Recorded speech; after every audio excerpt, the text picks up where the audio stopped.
पैसा ना तो पावर चाहिए, पैसा ना तो पावर चाहिए, पैसा ना तो पावर चाहिए, पैसा ना तो पावर चाहिए।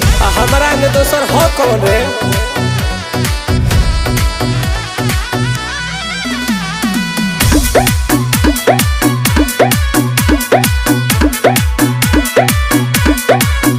सब रुपये के तो खेल बाटे, रुपये से जेल बेल बाटे।